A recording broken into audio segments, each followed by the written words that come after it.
whoever took that bounty would be so happy. Because it would be delivered by 5 other people who are worth money.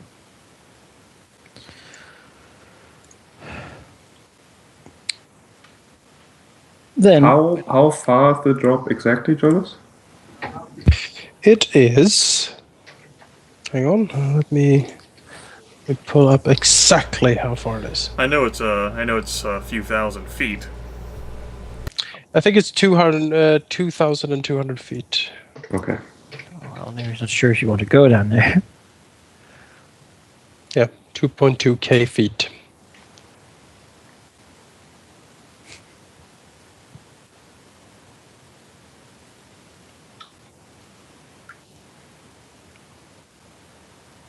Don't really have a way to climb easily. Not that distance. It is not a sheer drop. There is a lot of stalagmites and stalactites and stuff down there. There's a lot of openings and small caverns on the way down. Descending certainly takes time, but if you move slowly and carefully, it shouldn't be like that much of a danger. How long would it take to move up and down? Well, 2,200 feet climb speed. Well, That'd be 1/4 of a. Yeah. So like 5 feet. I mean, we can double move around. Well, if we consider double moving to be 60 feet, that would then be 15 feet climbing. Per round, and we've got to get 2,000. 200. So Round's only 6 seconds. 15 times 10 for minutes. Divided. No, wait. So many bats. Divided by this. Would take 15 minutes to climb? That doesn't seem right. No, it doesn't seem right. No. Good job with that math. Yeah. Yeah.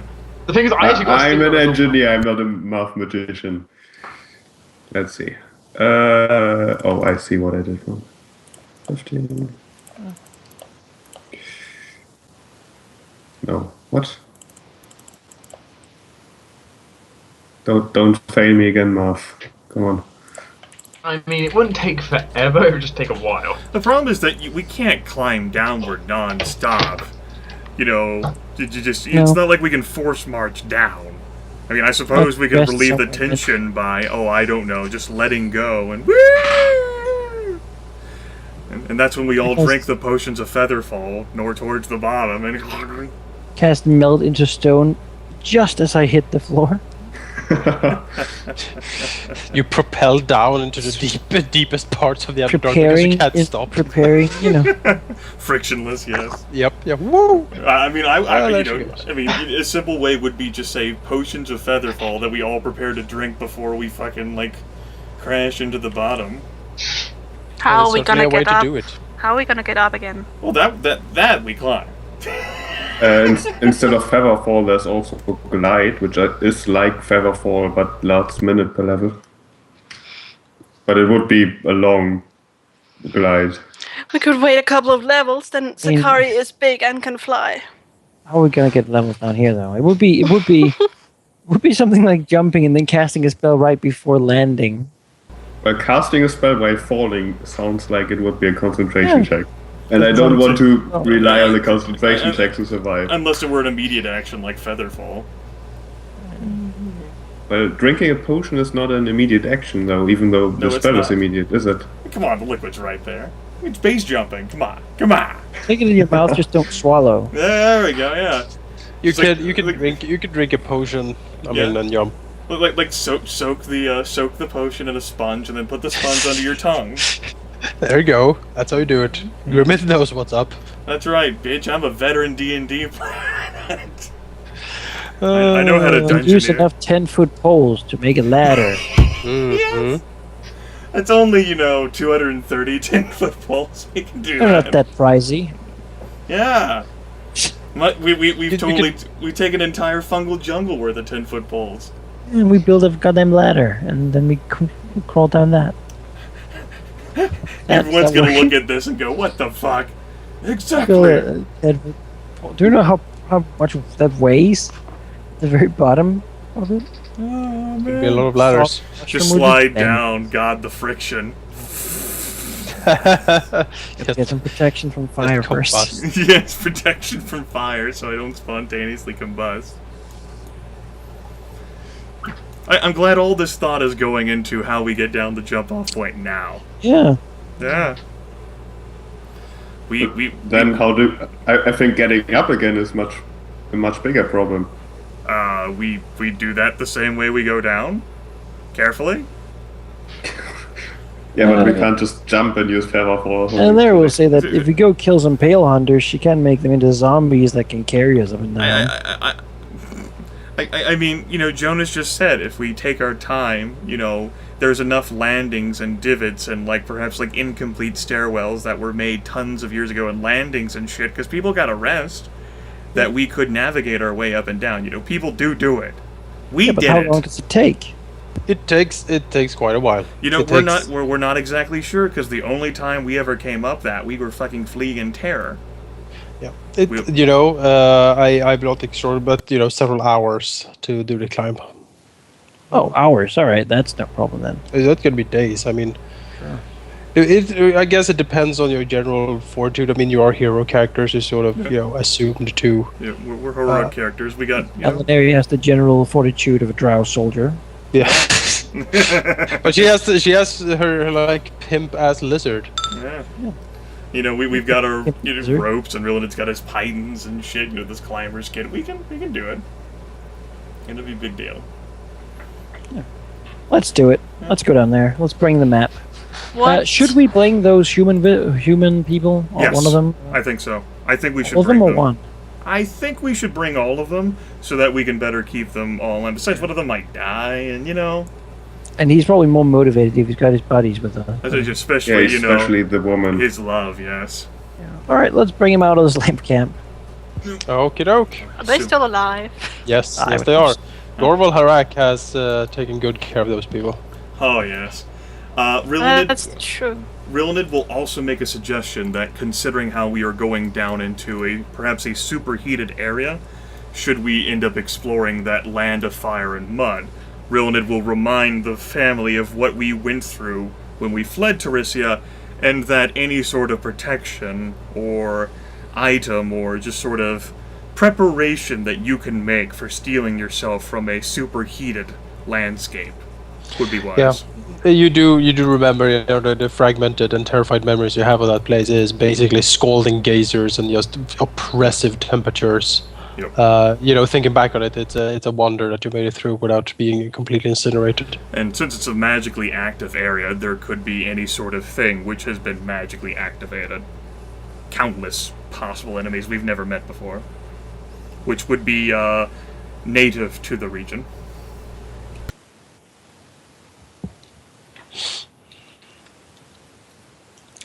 But yes, slaves are brought. All the gear and packings of the party can be heaped upon the slaves, like tents and stuff. Fantastic. See, Shell, they have helped some of your burden. Yes, quite. Who's a good Shell? Yes. One day. She had her day. Yeah. Sure did.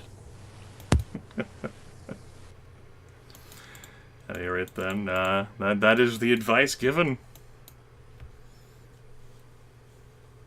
I don't have endure elements before next time I have a level. You think endure elements might come up? I definitely think endure elements might come up. Mm-hmm. If we Can you repair that sheet? if we actually go into that whole land of fire and mud, I most certainly do think it'll come up. If worst come to worst, Alauneari can take care of a number of 5 people. Zin can cast and your elements as well. So Zin does 1. Alauneari does a few. Well, you know, anyone that Garrus deems worthy of protecting from fire will be able to do it themselves. Exactly. Well, we'll see. I mean, it's spells. It's not really some things you need to prepare now. No, You can decide absolutely. when we go to the Land of Fire. She doesn't really want to buy anything with her 4 gold pieces. But, So, and also, sufficient water reserves. Well, water is plentiful up Oh, here in the yes. upper Azathyr. We might not have the same access to it down in the Earthwound. I think she'll probably be fine with making water as well if we needed. Yeah. Cantrips, you can pour it everywhere. Endlessly. Just fill the entire Limitless amount of water. So, just fill the land of fire with water. that is not really a problem either. Fantastic. Alauneari, the human, like water hose. She's not human.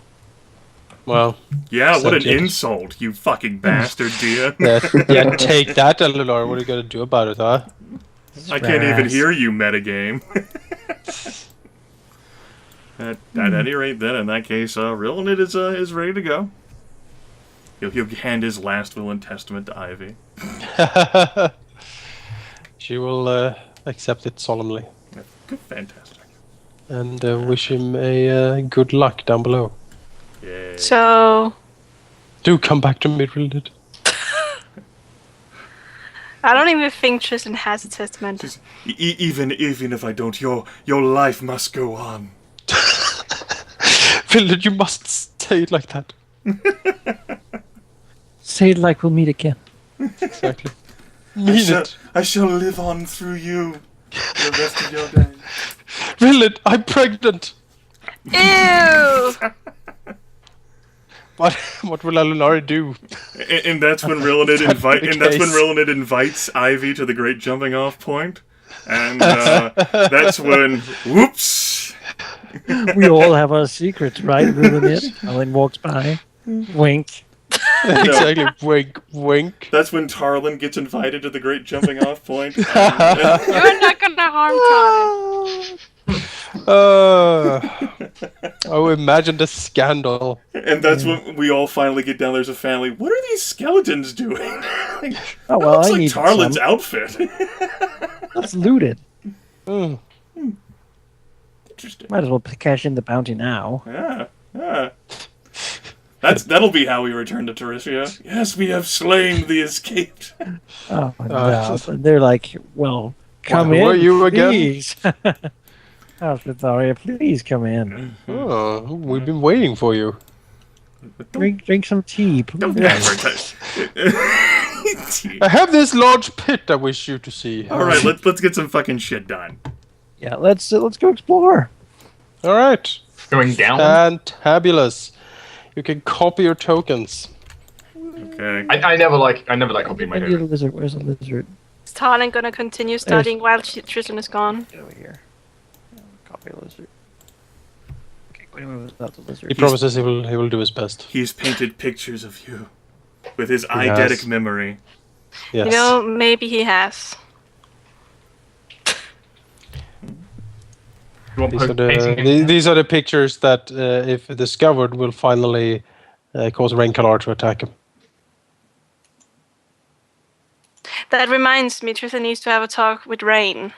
Oh, we will. We'll do it. We'll do it. We are gonna have a talk. Yes, we are. Oh. Hopefully this doesn't get to Rilinid. Good. Rilinid is very protective of Tristan. So is God's Alauneari. sake, she can do whatever she wants. Of course she can. Don't go around telling dudes to stay away. I definitely did not tell a single person to stay away. I just know one of my brothers did, and I know Rain did. Now, if Tristan said that to Rilinid, he might sneak it in as a law that the high priestess cannot He must be celibate. involve. Yeah. No, That's only Rilinid. the priestess who can do that. Rilinid is perfectly fine with it. You know, he encouraged Tarlin to go get it. I mean, really, we're drow. Alauneari really couldn't care less. Really. I mean, you know, maybe it can be the one thing to leverage Tristan out of her shell. You know? If only you knew what has happened between Tristan and Stalin. If only you knew that Sakari vanished whenever you went to sleep. We don't bring lights.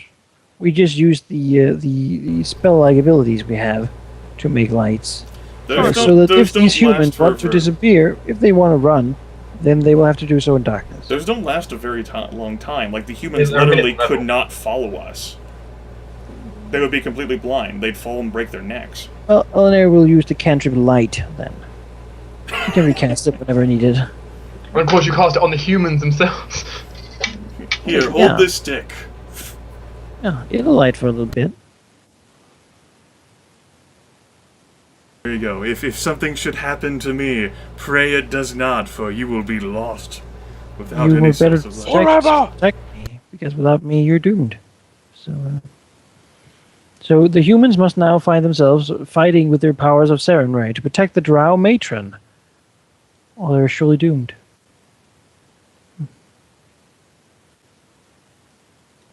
Yeah. How do they react to actually being picked up down there? Well, They seem surprised.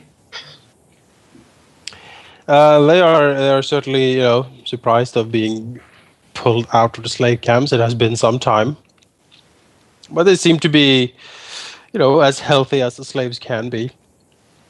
Mm-hmm. And when the whips are cracked, etc., they certainly get to work picking up all their things, and not really wanting to look any of the party in the eye, and just basically meekly shuffle behind them. Good. They don't seem happy at all to be brought out. Well, I mean, their lives has been kind of, Lurk can certainly demand an appreciation. I demand you to be happy. Now, if you had to say that always already bodes bad for them. So, no, she'll leave the charming of humans to Rilinid. Don't speak their guttural tongue. Let's descend. Yes, and descend you do. It is quite a climb. I mean, the great jumping off point is unique, as far as you know, in the Asathir. It is wide. It is very steep. It's like a direct connection to the lower levels of the Underdark. Anything that wants to come from below up to the fungal jungle usually uses this. This is the only known connection. As such, when you start to traverse down, it certainly goes slow. There's a lot of gear and people to carry along. But you slowly, over the hours, make your way down. You see the remnants of parties that have come before you in the centuries. Vothus has stood, old campfires, and old drow skeleton in a heap. Lots of bats flying around and sort of glaring hungrily at you. But none of them really engage.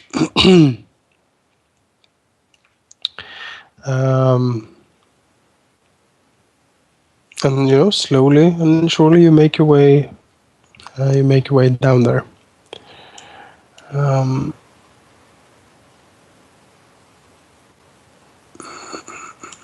Once roughly at 1600 feet, the pit twists the other way, so sort of forming a plateau up here, like a false bottom to the pit. Here seems to be a lot of remnants of camping places and such. You also see remnants of the old pulley system, basically just completely rotted wooden pulleys and things.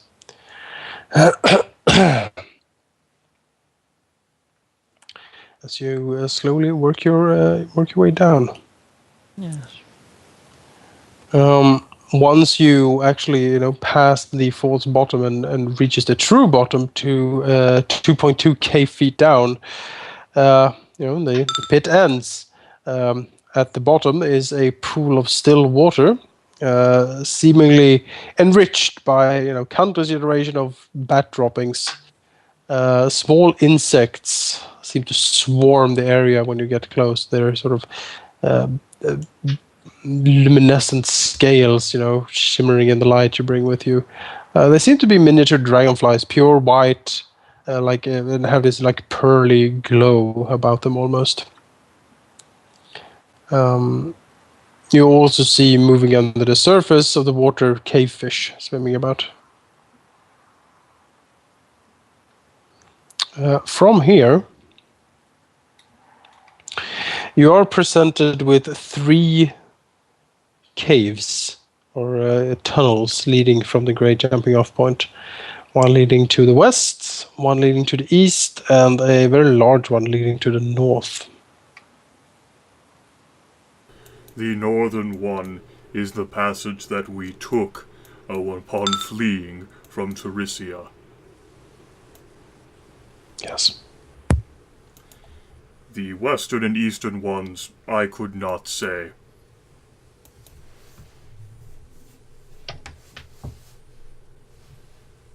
All we have to go on is the map from a cloaker.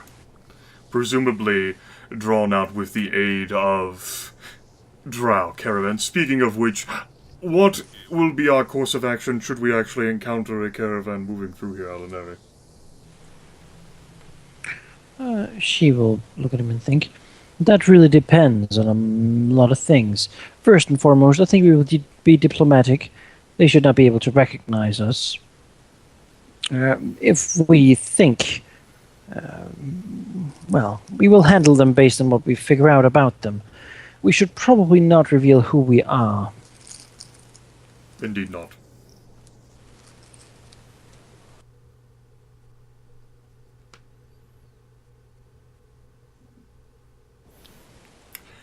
And if they are a threat, we can kill them and take whatever they have with them, or we can simply let them leave. Whichever fits our situation at the point. Hilda nods. Works for me. We might be able to learn a lot of information if we find one. Now, we had a cloaker map. Where do we wish to go? What is our destination? Look at the others. Where do you think we should go first? Rain looks back towards the humans we have. Didn't one of them say they supposedly knew or dreamt something? Yes. It'd be interesting to see if they have any updates now we've gone, into the depths. The humans, when you throw a glance back, they seem to be certainly uncomfortable being here, but the the one as Thomas Handelman, he's raised his head and he's looking about, and he seems like he's grinding his teeth, or he's chewing on something, or one or the other. He's looking quite bewildered, sort of looking about, seemingly staring a lot to the north.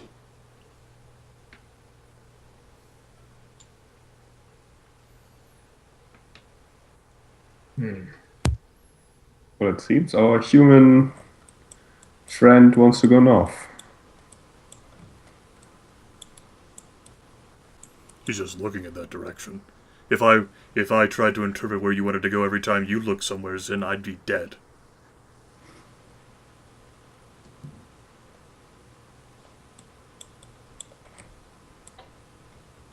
Well, Sin just Sin didn't get any visions from a god.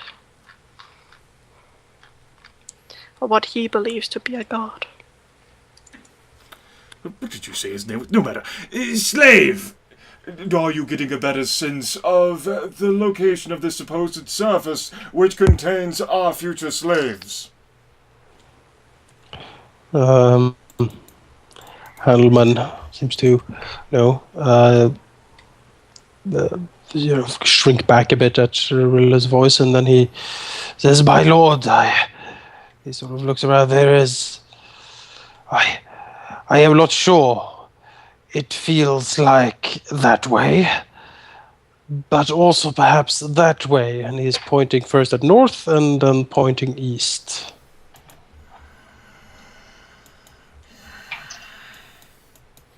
Unless things are just telling him like that way and that way. Really glowers, looks back at the map and says, "Well, if we go east, we're not going north. I have no interest in traveling that path of walking madness." Well, he looks at him. Do you know something about that path that I do not, brother? Only that if such a name actually exists, particularly if the drow refer to it as such, I have no interest in crossing it myself. You not. The land of fire and mud does not sound particularly interesting either, I must add. Nothing on this map sounds particularly comfortable. But if And yet, this is what we must learn. I suppose we can go north then. if we do not wish to go through the path of the walking madness, then there's nothing for us to see in the east, since the tunnel is supposedly collapsed. I suppose we could check that out. Perhaps See if it's actually true. We can do that at another point. If we wish to bypass much of the land of fire and mud, the path of walking madness would, according to this map, inaccurate as it might be, take us closer to the realm of the Blue Ghost and the Orchid Jungle. That might be a place similar to the Fungal Jungle. Perhaps so. None of these places seem better than the other, however. We are here to find out what threatens us, and that could be either way. Well, for now then, why don't we just explore northwards, and then we can get a better judgment of at least what's in that direction. If the land of fire and mud is too much, we can always go around and try the path of the walking madness. I'd rather have that. It does not sound particularly interesting, however. Indeed. Let us strike north then. All right. Move north. Yeah. The cavern tunnels leading north is certainly wider. You do see, as you slowly pick your way through this, the day it basically takes you to sort of navigate and travel north into the next area. You do see a lot of, again, remnants of like caravans, even some like drow script here and there, basically demarking what was like graffiti. Like, to your eyes, it seems almost like certain caravan groups sort of use these walls to maybe communicate messages. There doesn't seem to be anything particularly interesting though. Mostly like insults or challenges hurled over countless decades they have traveled these tunnels.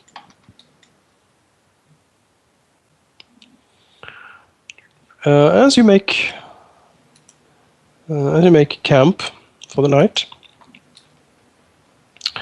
down this path, you do hear, like in the distance, a few times during your rest, like the like deep rumbling, almost it's very distant, like rolling thunder, if you've ever experienced that. And the earth sort of, to your imagination at least, seems to move ever so subtly whenever these sort of rolling thunders strike in the distance.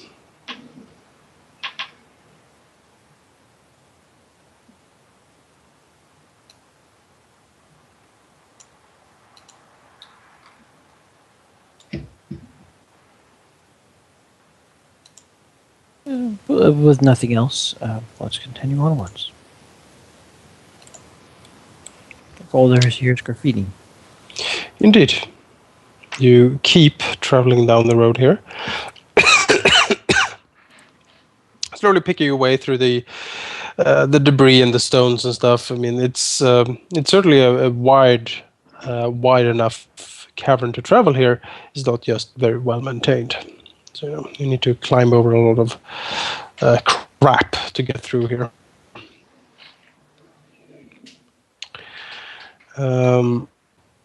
Yes.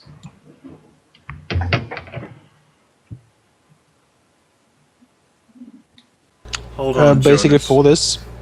Just a few little bits until summer, Jonas. It'll be okay. So, pathways that or tunnels down here that are so-called main passages. You travel that in your sort of normal traveling time.